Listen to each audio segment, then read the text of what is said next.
marka hore salaamanid ummad yahay mudanka iyo maaxda iyo abwaanka iyo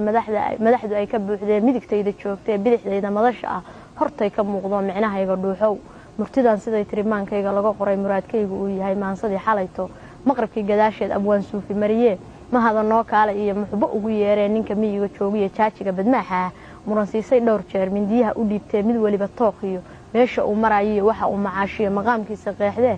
tartanka uu muraadee mahada jawaabtiiyo hadal laga maleeyaa miirkayga qaadoo maraan galay dhaxaadkii madaxayga firashiyo dabniin ugu maqnaabaan milicsaday doodii maankayga jiidhee mahado iga yeesheen jawaab ugu maqnaaday waxaan iri ma siman yihiin ninka miyiga joogiyo jaajiga badmaaxa masawir baan ka qaadoo meeshay degaan iyo moodkay dhaqdaan iyo maalkay lahaadeen mid kastaba halkeebuu hidihiis ka moosaa martisoor markay tahay midkeen loo hoyanayaa garnaqaad markay tahay midkeen loo muraadaa markaan hoos ugdaadegay masawirkiina kala furay isiri mahadooy marwo qaaliyaa tahay curad muunad laa tahay dhaqan mudatabaa tahay hiddo meerayaa tahay saddex qaydka marashida mid u xiratabaa tahay boqorka iyo dhaclaha ku mushaaxdabaa tahay gaari mudan ayaa tahay kasku miisanyaa tahay raggan meesha joogana muran baa dhex yaallo aday kaamir sugayaan anoon hadallada mudnaanta leh ereyada macaan kale fariinta muraad kale aan eex ku miisayn aflagaada marinayn midka aan miciin biday ninka miyiga joogiyo maxamed unsow maaha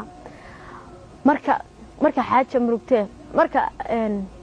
midka aan miciin biday ninka miyiga joogiyo maxamed unsow maaha marka laysku miisee farduhu ismarayaan marka laysku miisee warmuhu melmelayaan marka laysku miisee xinjuruhu murmurayaan gumaysiguna mabda iyo maamul waastaysto dhulka muruq ku haysto maatida iyo caruurtuna isha miraq ku haysto nabad ayaan malaynayn micna yeelan kari waa ninka biyaha maaxee militari jiraa iyo geesiga macquulka ah anna aan miciin biday ninka miyiga joogiyo maxamed unsow maaha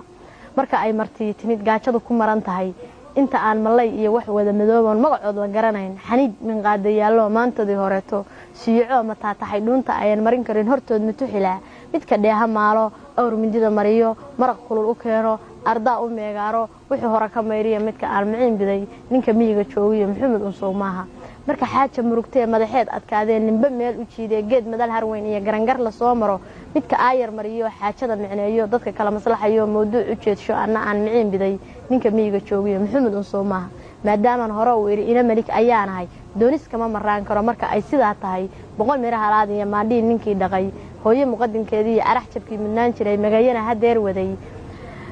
hadeer waday inta iga mas-uuliyo tolkay wada maqsuudsho anna aan miciin biday ninka miyiga joogiyo maxamed unsow maaha maansadu way dheerayd waxa dhinacyo badan bay taabanaysay waxa ku jirtay xataa aqalka la ii dhisi doono sida uu noqon doono ninka kalluumaysatada ah aqal baalmo iyo ka samaysan buu dhisay laakiin ninkan aqal laba daryaalayo adagoo maasha Allah waxa kamid ahayd in qoliyaha kalluumaysatadu ay ku faaneen inay kalluunka dhoofiyaan oo ay lacag badan halka ka helaan waxa marka maansada ku jiray geelba marsada kama uu maqnaadee malaayiin kun oo jeer ayaa laga macaashaa maansadaas halkaas iyaduna martay abwaanada waaweyn baanan ku wada xifaaltamayna